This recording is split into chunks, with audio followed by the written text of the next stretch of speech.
Skip didn't mention is made the people in El Dorado happy, but pissed off people in 450 other Arkansas towns. My folks are in the crowd. I should not have used that word. I apologize, Mother. Good afternoon. Gosh, it's great to see such a big group of folks here. I was not expecting this. I did wear a tie the second time I've worn a tie since I retired. So it's good to see many of you all again and meet some new folks.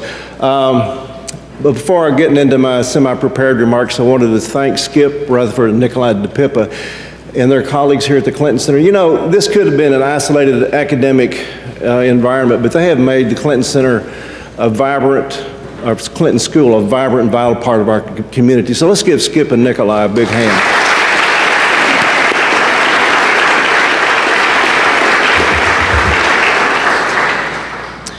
You know, I've been asked several times in recent months what possessed me to write Arkansas Backstories.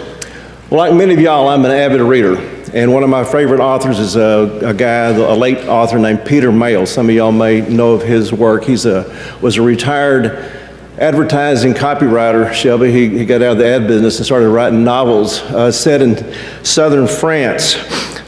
He relocated to Provence and produced a series of lighthearted novels. I brought one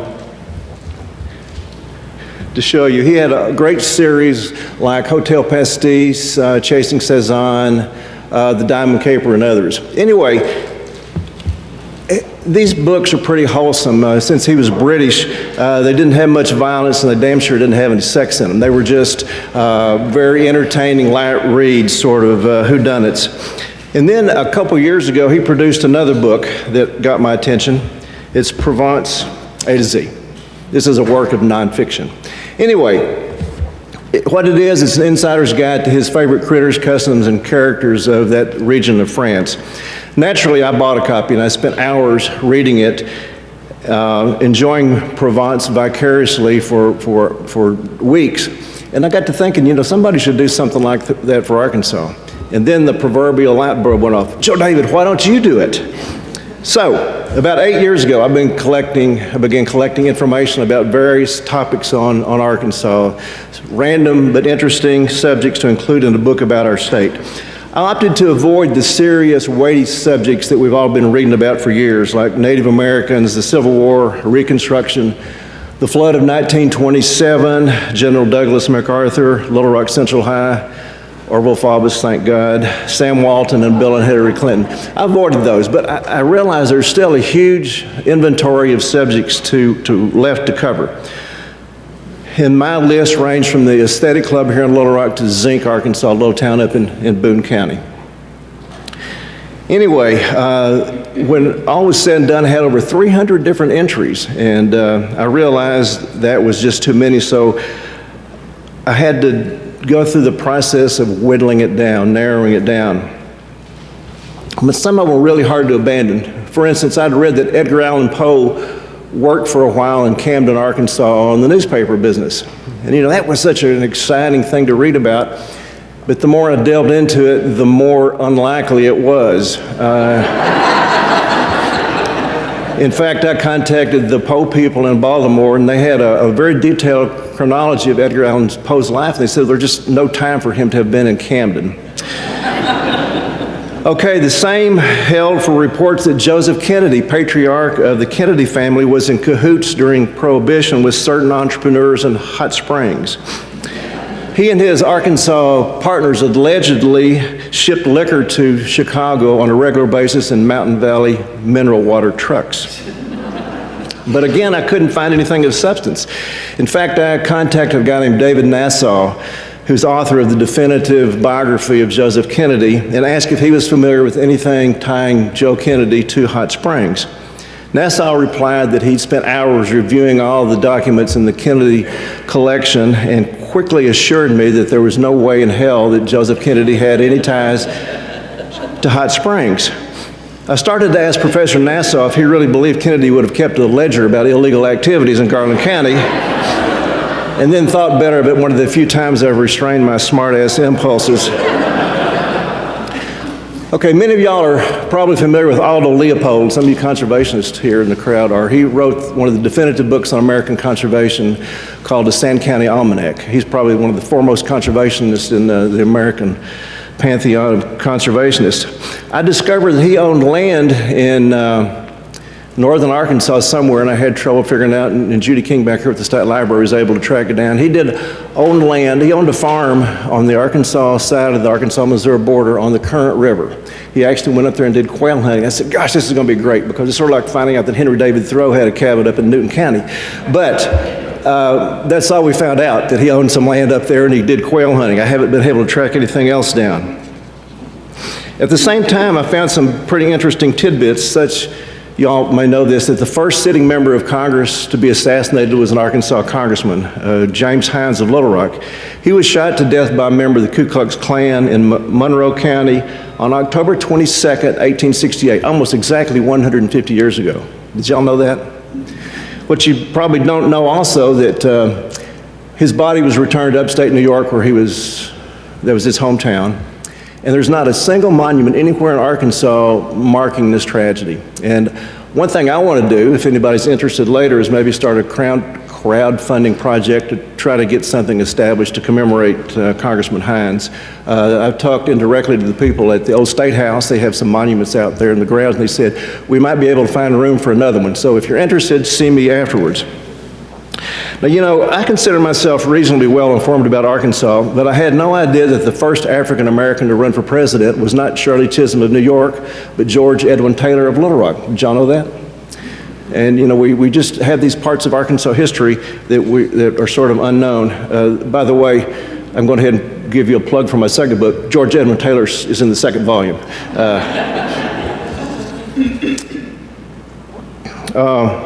It also didn't occur to me that Abraham Lincoln might have lived in Arkansas back when he was a lad, but there's pretty good evidence that he may have lived for up to 2 months in Mississippi County, working for a guy named William Ferguson as a wood chopper to make money for his return trip back to Illinois.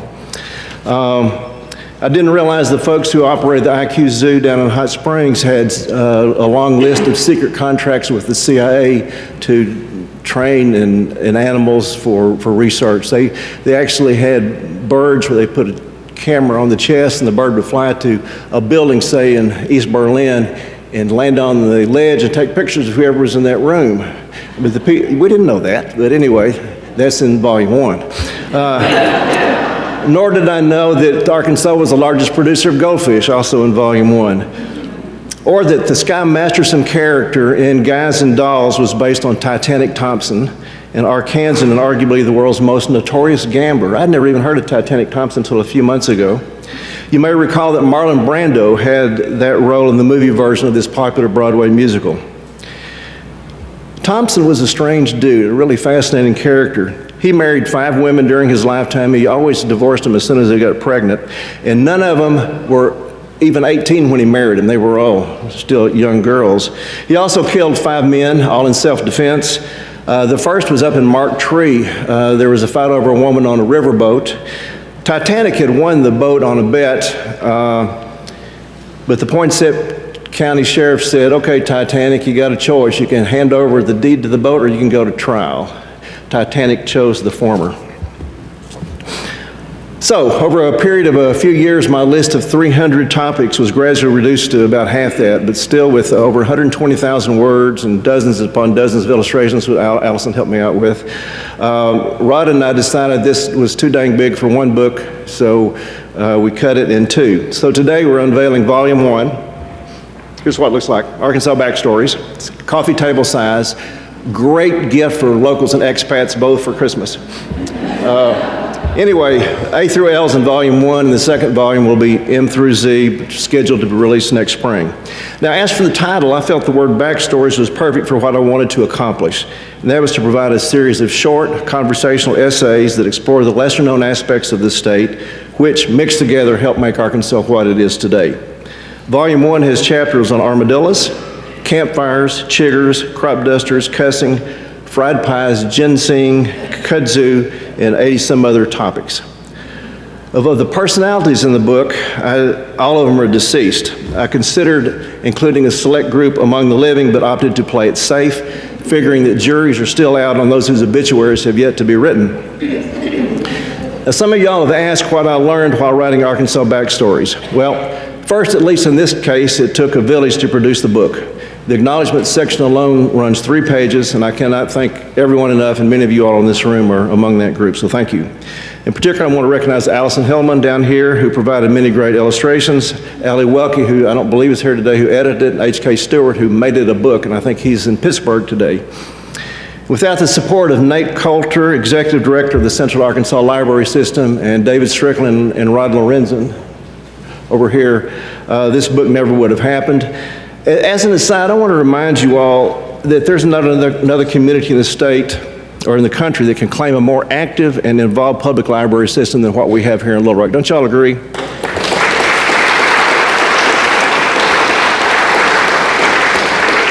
You know, years ago, Bobby Roberts and his colleagues laid the groundwork, and Nate and his team are expanding on that fine legacy. So we are very fortunate to have them. Okay, now back to what I've learned while compiling this book. Writing it made me realize there have been a bunch of occasions in Arkansas's past where we experienced what I call oh-so-close moments, situations where our history could have taken an altogether different turn. I had lunch with a young lady from Austin, and I relayed this story I'm going to share with you all, and she had no idea that back in 1819 there was a young man in Arkansas running for the territorial representative slot named Stephen F. Austin. Austin waited until the last minute to file for election. He lost by 58 votes. So had 30 of those 58 voters been persuaded to support Austin rather than his opponent, he would have traveled to the U.S. Capitol as the official representative of the Arkansas Territory. Given Austin's lofty ambition, he might well have gone on to serve as an Arkansas governor or as a U.S. senator. Had those 30 citizens, and that's about like this many people right over here, like a third of this room, voted for Austin instead, a person could make a provocative argument that what we now call Texas could still be a Mexican province called Tejas, and the U.S.-Mexican border might today be 600 miles northeast of the Rio Grande at another boundary crossing known as Texarkana. So think about that. By the way, next year will mark the 200th celebration of the anniversary of the Arkansas Territory. I hope somebody in this room is going to do something to mark that special event. Another oh-so-close situation occurred in the mid-1920s when a group formed to establish what was called the Ouachita National Park in west central Arkansas, essentially the national forest lands between Mena and Glenwood. Named Ouachita National Park, it would have featured some of the most beautiful and spectacular country in mid-America, including headwaters of the Cossatot, Little Missouri, and Caddo rivers. It would have been a huge park, over 255 square miles.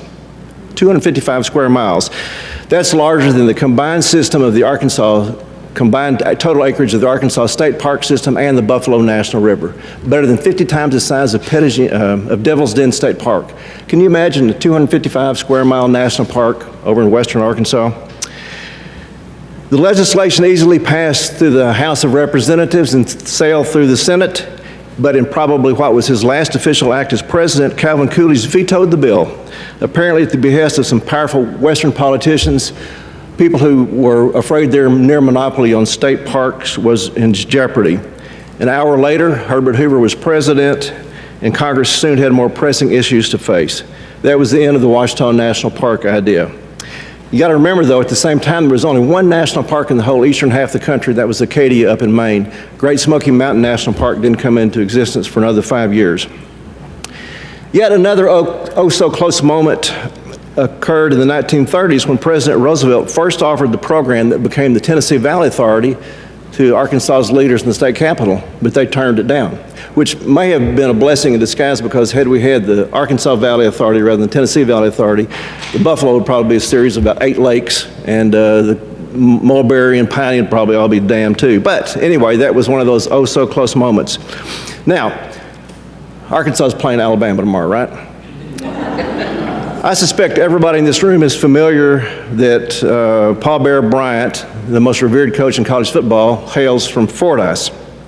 As you all know, he fielded one championship team after another at Alabama, his alma mater. But what you may not realize is how close Paul Bear Bryant came to coaching the Arkansas Razorbacks.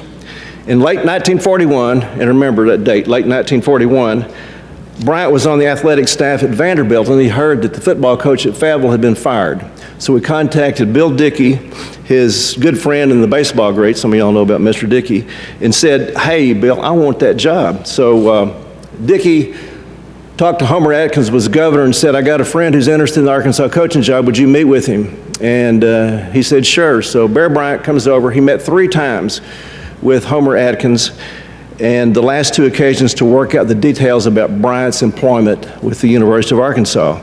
In his autobiography, Bear Bryant wrote, on my way back to Vanderbilt, I knew the job was mine. On the way back to Vanderbilt, I knew the job was mine. However, his drive home took place on December 7th, 1941, and along the way, Bryant learned that the Pearl Harbor collection of Navy ships had been attacked by the Japanese. So rather than becoming a Razorback, Bear Bryant became a sailor. One more example of a strange turn impacting our history. There's another World War II related historical moment I want to share with you, that one moment that could have gone in a different direction. As you would expect, industrial grade diamonds were in high demand for the war effort. Senator Hattie Caraway and Governor Homer Atkins again personally met with Franklin Roosevelt in the White House. They actually met in his bedroom. He was down sick with the flu. And they urged him to use his authority to open a proven diamond mine near Murfreesboro, which had been closed for years. This particular tract, now recognized as the 8th largest diamond deposit in the entire world, was indirectly controlled by an outfit known as the De Beers Cartel. But the U.S. War Production Board was staffed by men loyal to De Beers. They ignored Roosevelt's request and made sure the mine never reopened as a commercial operation. As you know, the state bought the property in 1972, and it's now known as the Crater of Diamonds State Park. Had Roosevelt prevailed, we'd probably have one huge hole in Pike County. But he didn't, and we don't. And of course, most of us are familiar with Little Rock's rejection of Fred Smith's proposal for a new concept to handle air freight. See, Smith moved his fledgling operation from the Little Rock Airport to a more welcoming city 140 miles to the east. That outfit now employs over 30,000 workers in its Memphis super hub and is known as FedEx.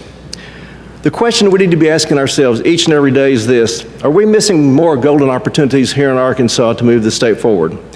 Given my background in recreation and tourism, I think of 3 that I want to mention to you all today. One is the proposed bike trail from Hot Springs to Little Rock, a comfortable day's drive for most bicyclists along an old railroad right-of-way, which means it's flat. This route, in effect connecting Hot Springs National Park to the Little Rock National Historic Site at Central High, could quickly become a favorite for locals and visitors alike. As a former tourism person, I can guarantee you it'd be easy to package and promote, offering the Capitol Hotel at one end, the Arlington at the other, and a nice incentive along the way called the Superior Bathhouse Brewery. Bicyclists, you see, like beer. The same for the Delta Heritage Trail. Crossing through the spectacular bottomlands of the Arkansas and White Rivers, this route offers more appeal and scenery than the nationally recognized Katy Trail up in north central Missouri. Once the bridges over the river are renovated, and that's going to be an expensive undertaking, this state park could undoubtedly claim the signature biking experience in the entire South. And then there's Dice, a quaint little community in Mississippi County that's largely known as Johnny Cash's hometown. Dice was founded as a part of Roosevelt's New Deal program and was the largest resettlement project in the entire country. And while I have nothing but accolades for the work that Ruth Hawkins and her colleagues at Arkansas State University have accomplished, I think we need to set our sights a little bit higher. For example, there are over 400 units of the national park system in America spread across the country, but there's not a single one that interprets the role of the Great Depression in America and how it produced the greatest generation. I think Dice has the potential to be so much more than a celebration of Johnny Cash's boyhood home. With careful planning, lots of cooperation, and some hard work, it could be developed as the definitive destination where people from across the globe can thoroughly grasp an understanding of the depth and impact of the Great Depression. They'll be able to comprehend how it shaped America's resolve and character and ultimately led to the country that stood tall and came to the rescue during the dark days of World War II. In my opinion, Dice represents a rare, once-in-a-lifetime opportunity for Arkansas. Now, before taking any questions, and I hope you have some easy ones, I want to recognize some folks. Judy King, would you come up here? She is my friend and your employee at the Arkansas State Library. She's bailed me out on so many occasions, and this first book goes to her.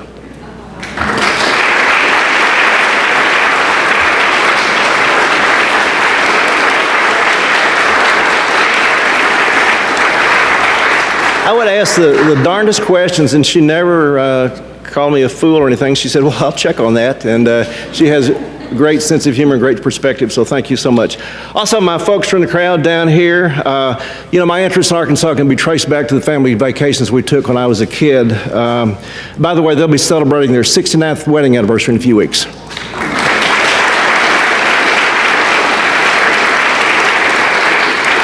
I think they're pretty good examples of the greatest generation, so thank you all. I think my son Henry's here. He's hoped to be here, but you know how those millennials are. And finally, my wife Tracy's down here. She's been unbelievably supportive and encouraging throughout the process, so thank you all. Now, I know about half y'all, and some of you are probably going to try to stump me with some big, tough questions, but questions from the rest of you will be welcomed. All right, let's questions, and if you have one, please raise your hand so we get the microphone to you. There's a question right over here. Wait, we'll get the microphone to you. Joe David, I have to ask because I'm a product of El Dorado. What about it specifically made you pick it as number one? Just the confidence the city folks have and what they've been able to do down there. I think we saw you at the concert Saturday night, and it was so refreshing to go down to El Dorado and see about 1,000 people watching the $1 Million Quartet. And you're doing great things with music, with festivals. I think it's got one of the most vibrant downtowns in the state. If you have not checked out El Dorado, my wife can tell you the best shoe shop in the country for women is Shelley's Shoes. They've got a bookstore down there. And one good thing they've done is in the square, which is still very vibrant, it's not covered up with the power lines. I mean, you can see neat stuff without having been clouded by those obtrusive power lines. And it's very near places like Callion and Felsenthal, and it's got some close working relationships with nearby towns like the Camdens and Magnolias. So I just sort of like the attitude of El Dorado. They've got a great can-do attitude. And the road's almost fixed all the way down there too, by the way.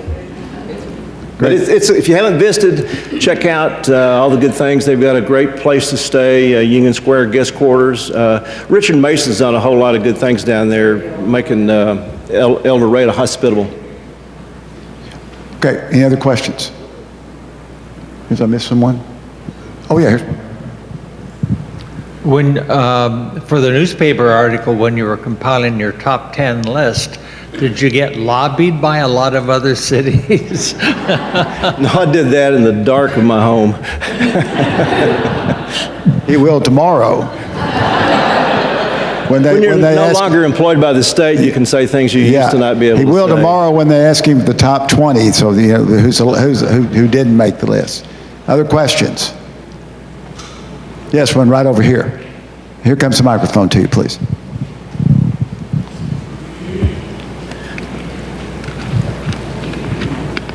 On behalf of myself and all of my biking friends, and my son and a cohort of bikers in Colorado, they're anxious to come and bike some of our trails. Thank you, because we're really looking forward to the trails that you spoke of down toward Hot Springs, and thank you. Certainly.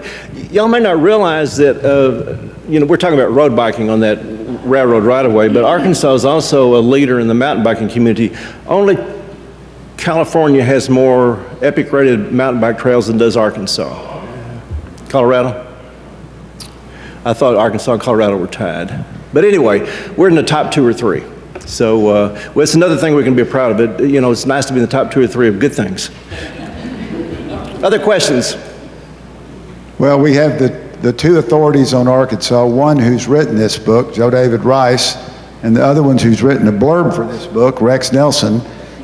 So you've got Arkansas authorities, but let me just say, Joe David, thank you for your service to Arkansas, and thank you now for sharing these great stories. Come sign and come visit with him. Arkansas Backstories, Joe David Rice.